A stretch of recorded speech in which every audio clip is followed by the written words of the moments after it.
Now, with me in the studio are Professor Liao Fan, a research fellow at the Institute of International Laws from the Chinese Academy of Social Sciences, and also Mr. Fabian Furrer, a former executive director of the Switzerland Chamber of Commerce in China. Welcome to you both.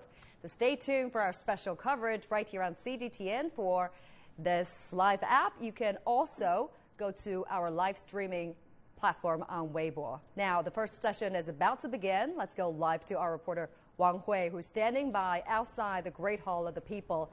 Hi there, Wang Hui. Give us a general introduction of this year's session. What's happening there? Well, Qiu Yuan, I'm in the East Gate area of the Great Hall of the People. This is the main entrance for both the members and the journalists. We can tell that as the opening ceremony will start soon. So the journalists are lining up, and the line stretches a few hundred meters. And in this area, we can see that the journalists are busy working. Some of them are interviewing the members. Some of them are doing live shots and taking photos. And across the road, we can see about 10 big buses. They have brought the members to here. So I think very soon we will see more members walking towards the Great Hall of the People. At the opening ceremony, the chairman of the CPPCC, Yu Zhengsheng, will deliver a report on the last National Committee's work over the past 5 years. And as we know, this is the first session of a new CPPCC committee, the 13th one. There were 2,158 members in total, a little less than the previous committee. They come from all of China's 56 ethnic groups. The average age is 56 years old.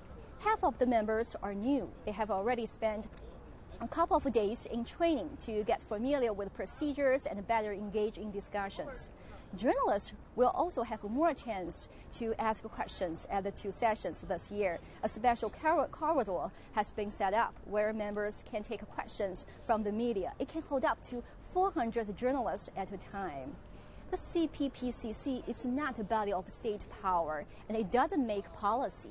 Instead, it serves as an advisory committee for the National People's Congress. It's made up of people from all aspects of Chinese society. Most of the members are experienced political figures, experts, scholars, and celebrities. They include NBA star Yao Ming and actor Jackie Chan.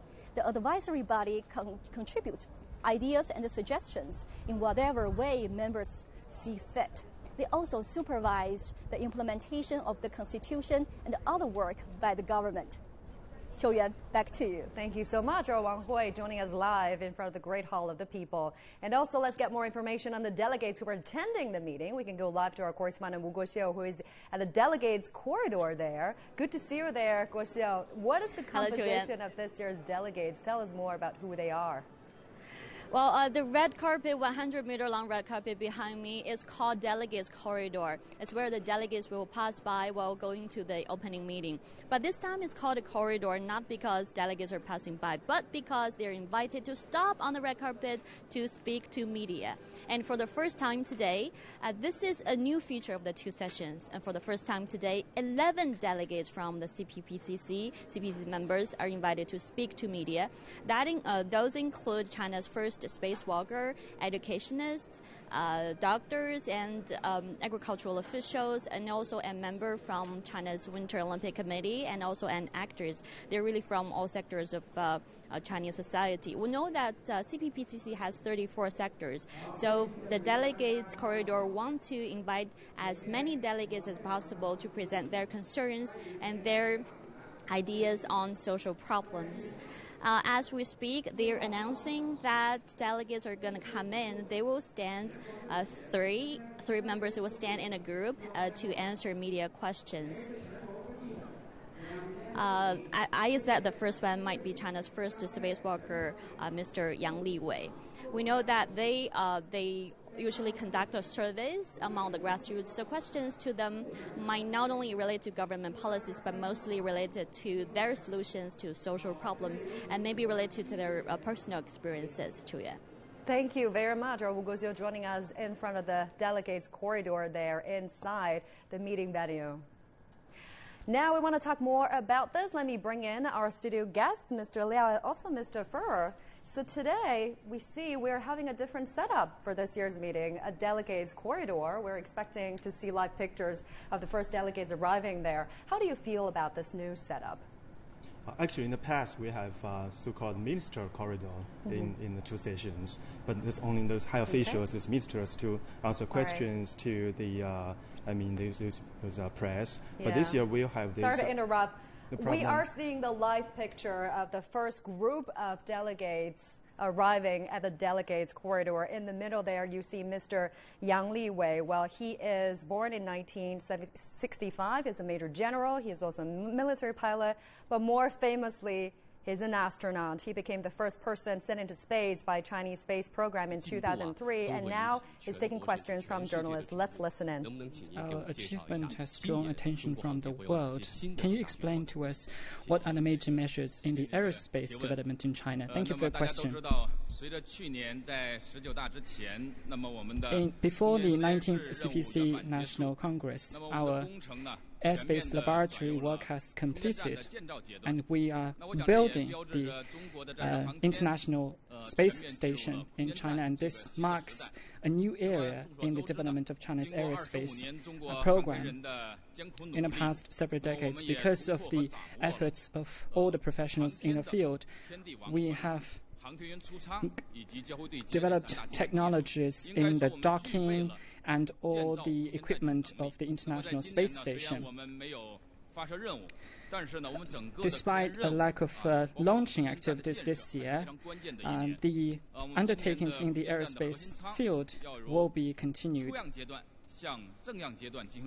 and the equipment will be continued to be improved, and our research and development will also continue.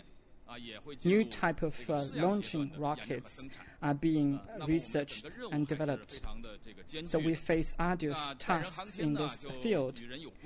Manned space activities and exploration concerns the interests of the human beings, and this will be a very important project. We will select the third group of the aeronautic professionals. But this time around, the approach will be different in terms of the number of the astronauts and the duration of the space mission, which used to be 2 to 3 years. This time around, every year we will have 2 to 3 launches, so we will have more astronauts. That's why we will have more astronauts this time around in our selection process. Secondly, the type of astronauts will also have some changes. Astronauts used to be the operators and drivers of the space craft, but this time around we will also select some engineers who will play a very important role in the maintenance of the space program. We will also select space experts. This is a national program, and we have national level laboratories. That's why we have more experts coming on board.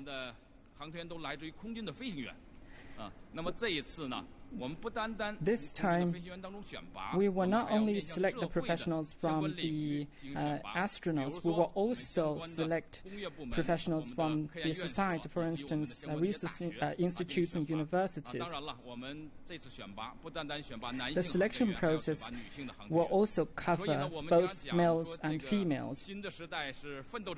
So this new era is an era of renewed hard work, and we welcome all of you who are committed to aerospace program to join our program and contribute to the strength of the aerospace program in China. By doing so, we can live up to the expectations of our times. Thank you.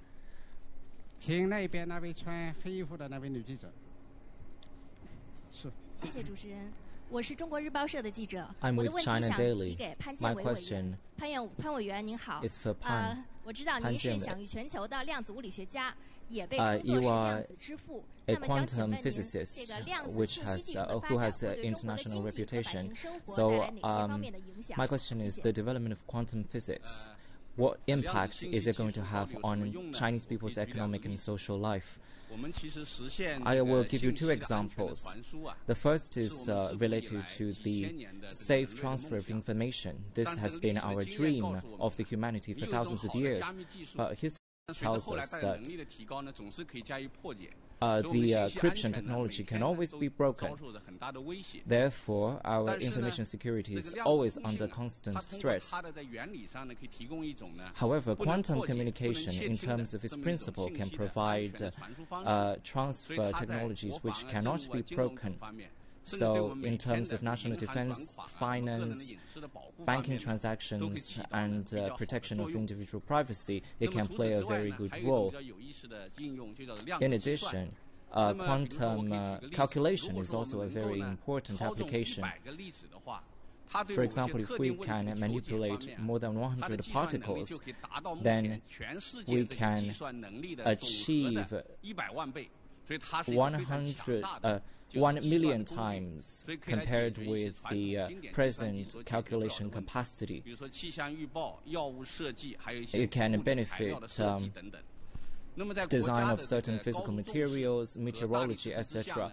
With the support of the national government, we have our own characteristics. In terms of quantum communication, we are leading the world.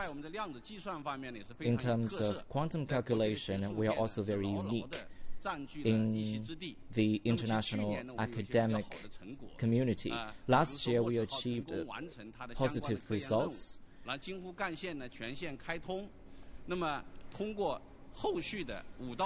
through 5 to 10 years of efforts, we hope that we can build a comprehensive network to protect the information security of tens of thousands of households. Last year, we produced the first prototype, and we hope that through efforts of 3 to 5 years, we can make greater progress.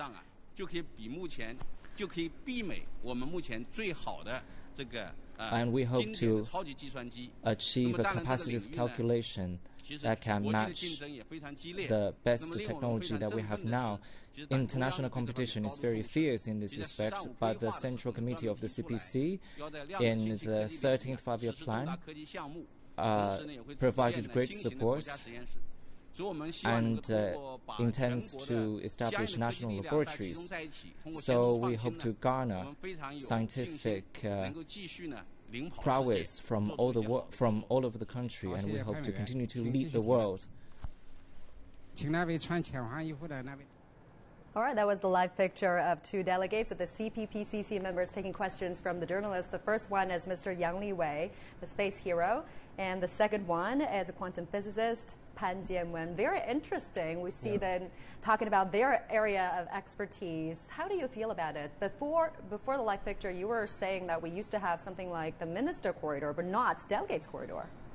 First, I think this can make this corridor meeting more diversified, because in the past it's more like we have high officials, ministers, they talk about these important policies, national policy, this kind of things. But for those experts, those other kind of delegates, they have their own perspectives, and they can have some maybe more interesting perspective that can be input into this thing. And also people can have a broader understanding of what this CPPCC is talking about, is thinking about. So this, I think, is good for people to understand more about this important event. Yeah, and you feel the same way? I feel the same way. I'm amazed this is going to happen today, the very first time.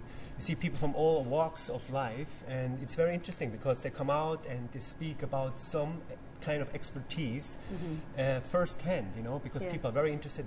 The people at the forefront of the economy, what they are doing, and put them in the spotlight. And they are doing it in a very responsible way. Yeah. Thank you. Stay with me. We want to go live to our correspondent Su Yuting now, who is on her way to the Great Hall of the People, where the first CPPCC session will be held. She's now with Mr. Mo Tianquan, the chairman of Fang.com, and also one of the committee members. Hi there, Yuting. We see you're in the van.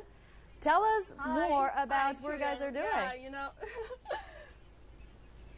Yeah, Yeah, you know that I'm now with Mo Tianquan. He's the CPPCC member and he's the board chairman of Fun.com. And as you can see, we're now just riding on our very special designed vehicle. That's the mobile studio just along the Chang'an Avenue.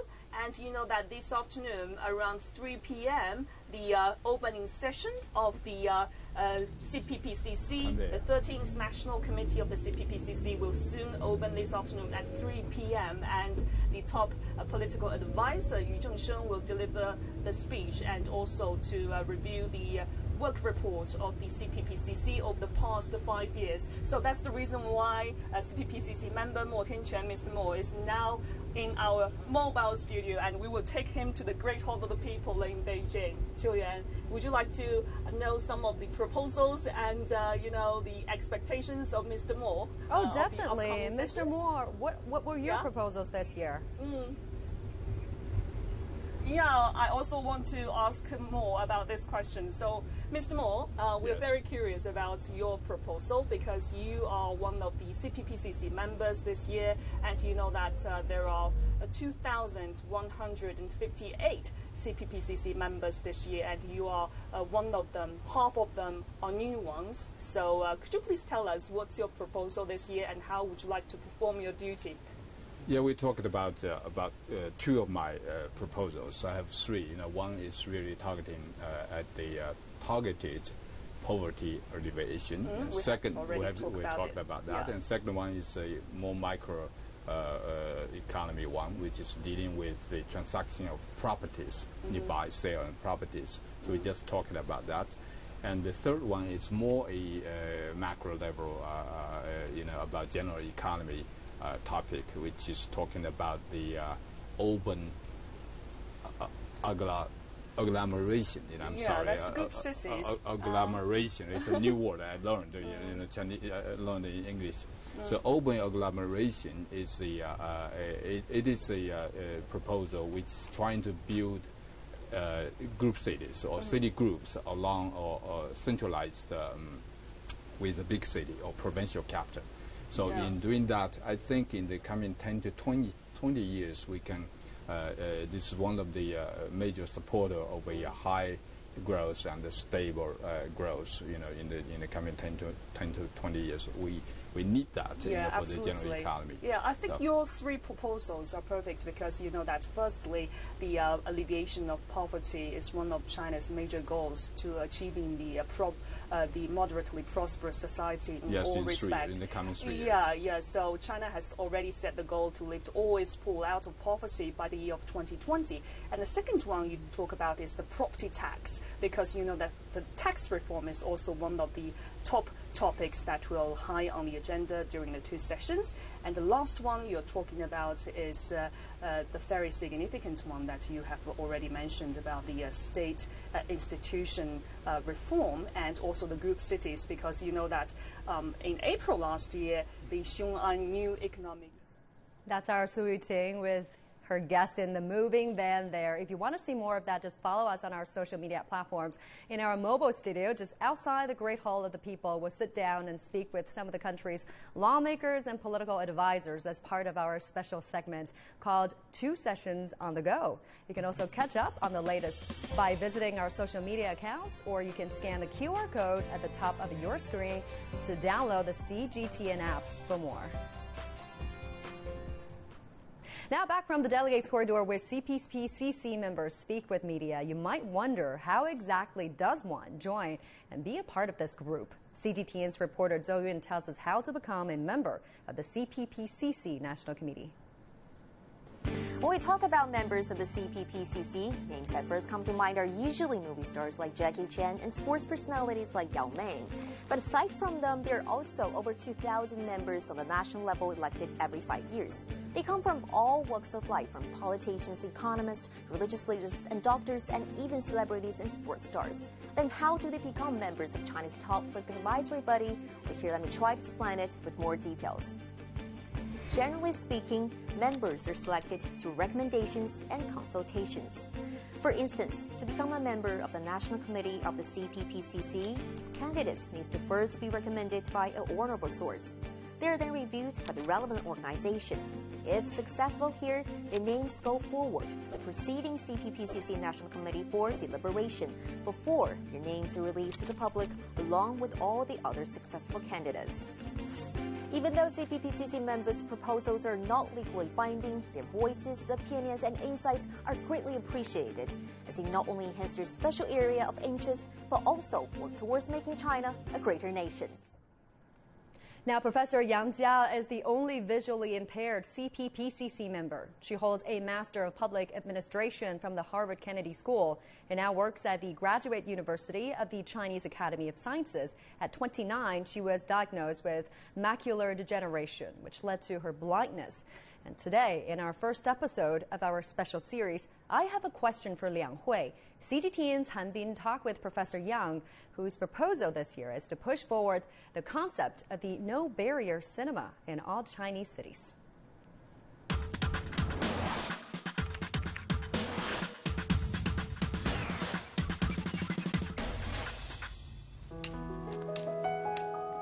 We 们就像普通人一样，可以有自己的生活。通过志愿者们的讲述，对这个电影清晰的了解。 But compared with the facilities for those sighted people, really lack something. My proposal is for the visually impaired to go to the cinema like anybody else and enjoy the film like everybody else. How optimistic are you in pushing forward your proposal? I'm quite optimistic, but you need people to push it forward. What I cared most about Liang Hui is how can I make a difference? To measure a society, advanced or not, one is look at how this society look at person with disabilities. The other criteria is to look at how people with disabilities look at themselves. 希望社会在那个各种电影院里呢，有这么一个讲述电影的设备的话，我们就有最新的影片。It's achievable. Lots of countries have already done so. So that's our equal rights. That is inclusion. So what are your solutions to channel the voices from society? We need to be more down to earth and to look at things in a larger perspective, to make more realistic proposals. CPPCC is a wonderful platform to achieve our goals toward a just society. 希望那个电影啊，或者是各种那种设施啊，就是那个继续那个完善。 I've been covering Yang Jia for many years. She has submitted over 60 proposals during her previous 2 terms in the CPPCC. She's been selected yet for another 5-year term and says that she will continue to advocate the rights of people living with disabilities. Losing my sight actually made me more determined to pursue what I want to do. I see no obstacles. I see opportunities. And in 5 years, I think we can achieve more.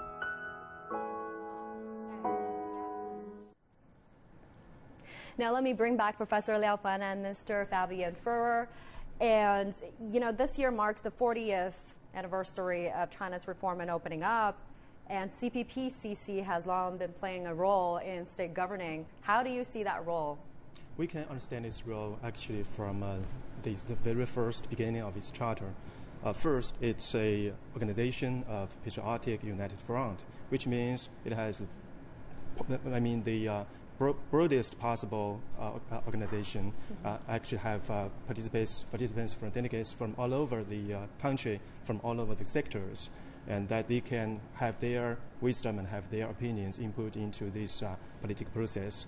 And second, it's actually an important institution of multi-party cooperation and political consultation under the leadership of Chinese government, as actually you have mentioned in the very first beginning of this time, that it's an advisory body to the country. I mean, delegates can make the proposals to the CPPCC, and the CPPCC can, in due process, forward those to relevant departments and ministries. And third, actually, it's an important form to practice socialist democracy, I mean, in our political life.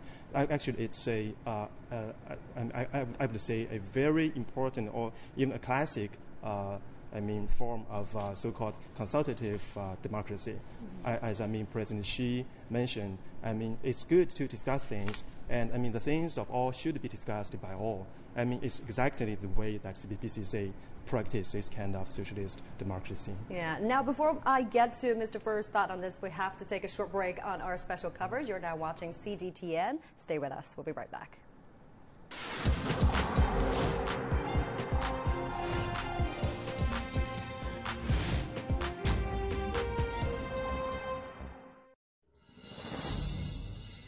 The biggest annual political gathering in the world's most populous nation.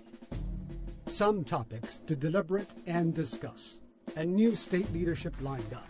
A draft revision to the Constitution.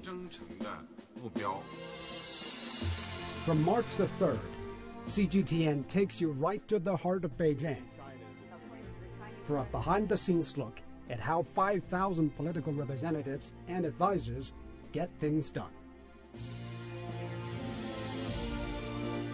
And how their decisions can have a ripple effect across the world. Join us on CGTN for an insight look into the two sessions 2018.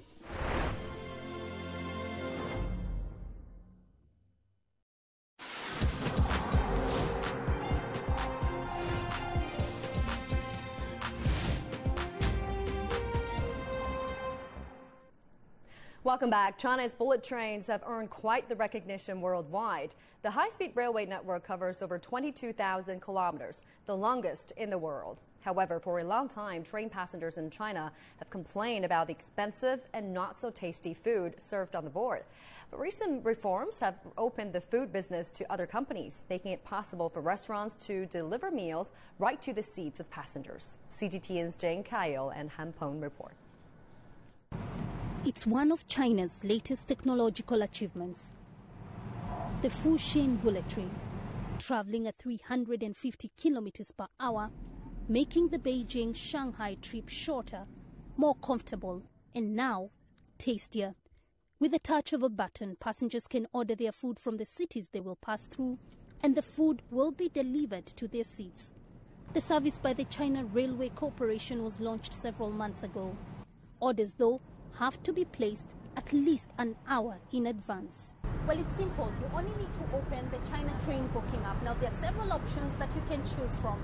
And today we're going to be making our order from the Nanjing station. And one of the most popular meals at Nanjing is the Nanjing duck. There we go. Now, my colleague, Han Peng, is following the preparation and delivery process at Nanjing station. The moment Jane made the order, the clock began ticking at his restaurant near the Nanjing railway station. Now it's only 60 minutes left before bringing the food to the passengers, and they are literally racing against the world's fastest train. And it's a relay race. The restaurant's kitchen is the first runner. This place used to be our dining area. We transformed it into a central kitchen. Although we got rid of several tables, we believe we can make more sales by getting a lot more tables on the train. Then their couriers carry the food to the train station where all the local orders gather before the last mile delivery. When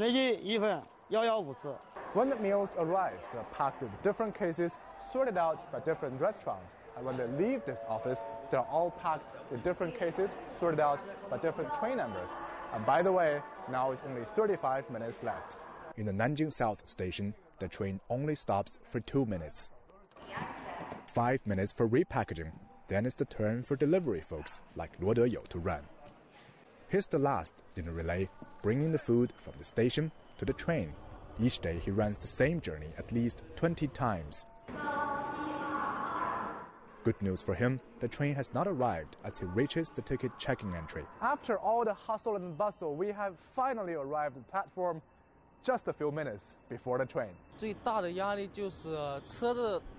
The train waits for no one. If we're late by even 1 minute, it means passengers will miss the meal, and we must pay the money back. So time is money.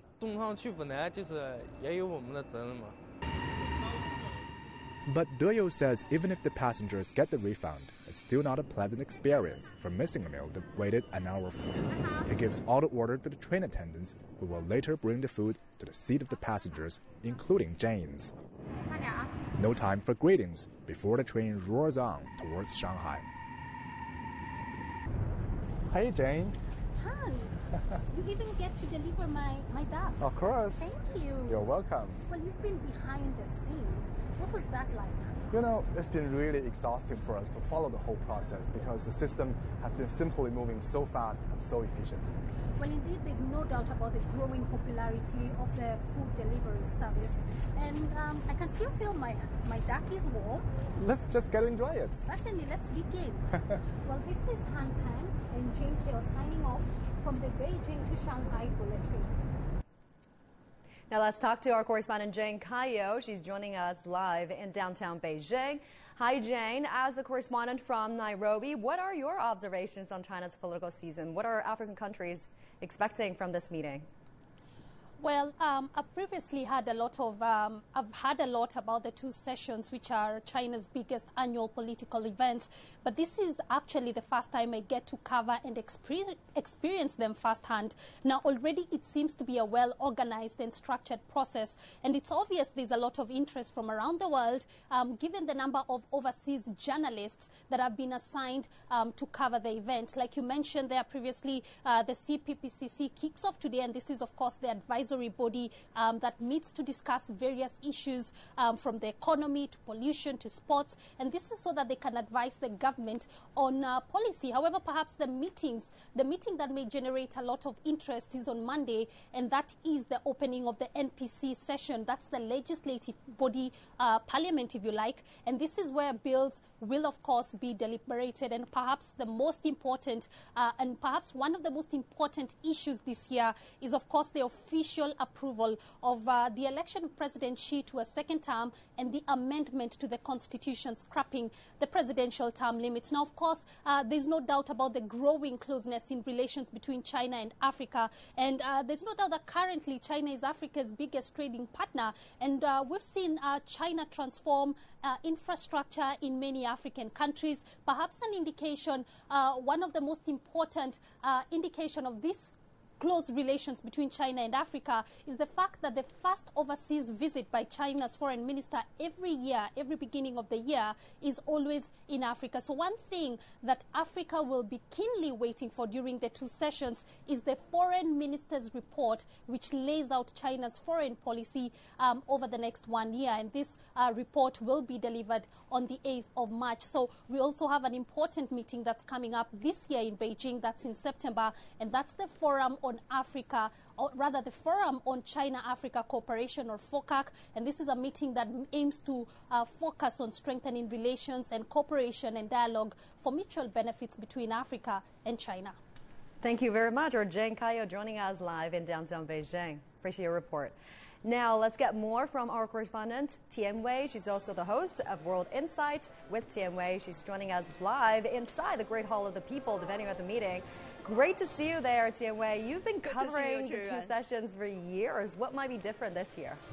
Well, this year, of course, this is very different. I'm standing right here in the Great Hall of People. In fact, on the second floor, you can see overlooking from my shoulder the overall great scene over there on the stage over there, and also in the background you could hear the voices coming from a documentary trying to reveal the 5-year history of the 12th CPPCC National Committee. This year is going to be very different for the two sessions. First of all, there's going to be fresh NPC and CPPCC. There's also going to be fresh leadership for the country. There's going to be new growth target for China's economy.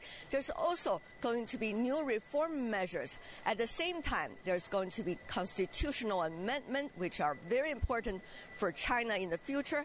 And certainly, there's going to be a new supervision model, national supervision model, with the possible establishment of the National Supervision Committee in China. A lot to expect for this year's two sessions. This is already the very first year that China has come into the new era following the 19th Party Congress. A lot of new measures are likely to come out.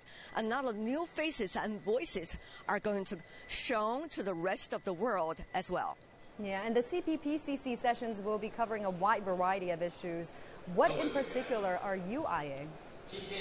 As you can hear, even in my background right now, there's a notice that has been announced to those participants of the CPPCC. And by the way, this is the very first session. In fact, it is being called the first session of the 13th CPPCC National Committee.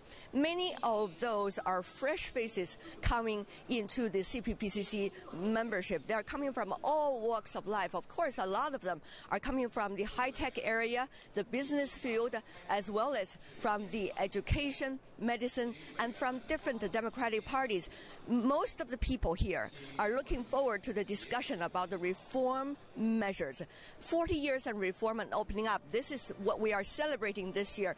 But yet, how to move ahead in the new era.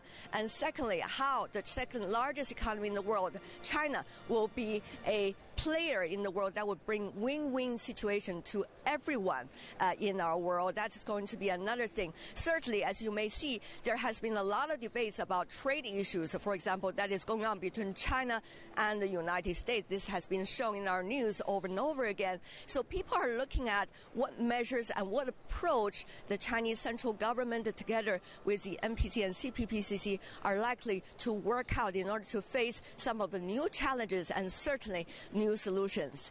In the next 20 days, CGTN is going to be here to bring you all the latest from the Great Hall of the People. Back to you, Qiu Yuan. Thank you very much. Looking forward to seeing your reports. Our TMA joining us inside the Great Hall of the People. Now we want to get back to the delegates' corridor. We're hearing words. A new group of delegates are taking questions. Here you see Ms. Yang Yang, former Olympic gold medalist and speed skater. Let's listen in.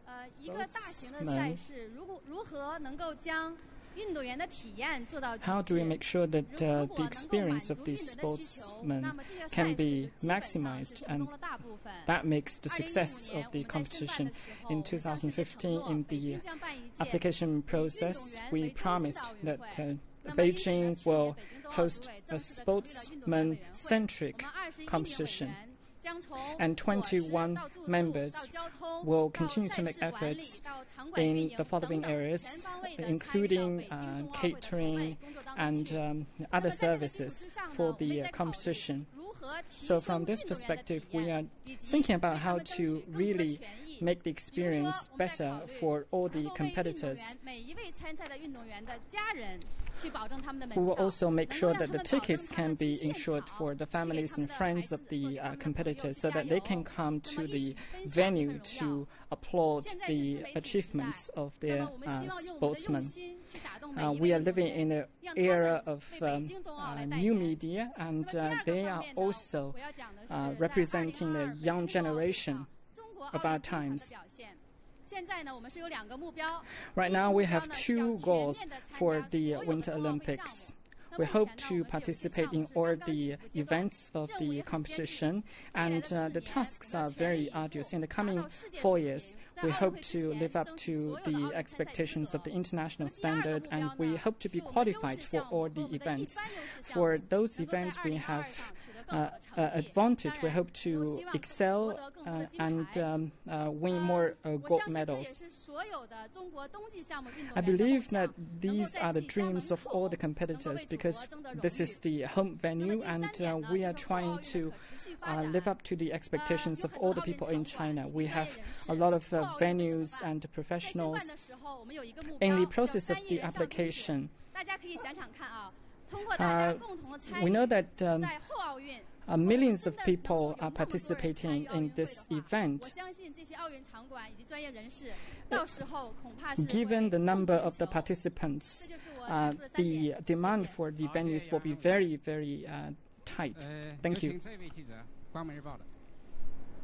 All right, there you see Ms. Yang Yang. She's the former Olympic gold medalist and also a speed skater. She now works for IOC. She's also one of the commentators at the Pyeongchang Winter Olympics, and she's talking about China's plan for the Winter Olympics 2022 in Beijing, and also Zhang Jiako. Very interesting to hear her thoughts.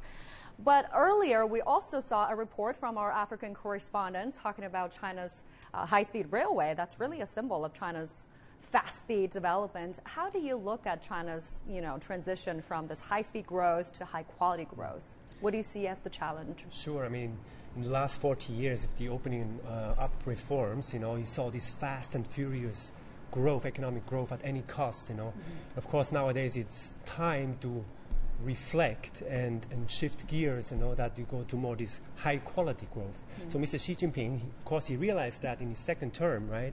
Focus on that, because things like structural imbalances, pollution, corruption, things like that have to be addressed. So I think that's a great opportunity for new economic forces. Things like environment, new energy, financial services. We have to make things more transparent, to invite the foreign community to play on equal platform. And you come from finance and economic background. How do you see China's highlights and challenges this year, the country's economy interact with the world economy? They do that quite well. I mean, at the World Economic Forum in Davos, Mr. Liu He, had a speech a year ago, of course. President Xi, reflected on globalization. But now actually China is doing concrete steps, For example, the financial sector, they're opening it up. They invite foreign banks, to invest, to take majority stakes in certain enterprises, and opening up the service sectors, which is very important too. So they're playing on equal terms, as it seems. It just takes a little bit of time. Yeah. And how do you see the prospect of RMB internationalization and its impacts? That's a very difficult question, but actually I think it's just a logical step, to move ahead, because it has been such a long time, the dependency on the dollar, and I think to have a more multi-currency system, world system, it's just brings more check and balances into the system. Yeah. Another big problem we're going to address at this meeting is fighting pollution. That's a key task for the government. We're already seeing some progress. But it's always different. It's difficult to strike a balance between growth and environmental protection. How do you see this question will be addressed at this year's meeting? Actually, you can see from this winter that actually this anti-pollution campaign has made an extremely big progress. Actually, we have more blue skies. Yeah. But meantime, I heard that actually this blue sky is not coming at no cost. Actually, many factories have been shut down or sort of limited their capacity. Around Beijing. So this is exactly the balance we need to make. So on the one hand, we should put the people's desire for better life, including a better environment, at the core. So we need to insist on pollution containing. But meantime, we should try to find ways for those workers, for those factories to survive, for the workers to have new jobs. So we need to sort of have a structural reform. We should have new economy to play a more important role. We create more jobs in those new sectors, so that we can, on one hand, have better environment, and at the other time, we have more jobs. So I mean, of course, it's a very difficult.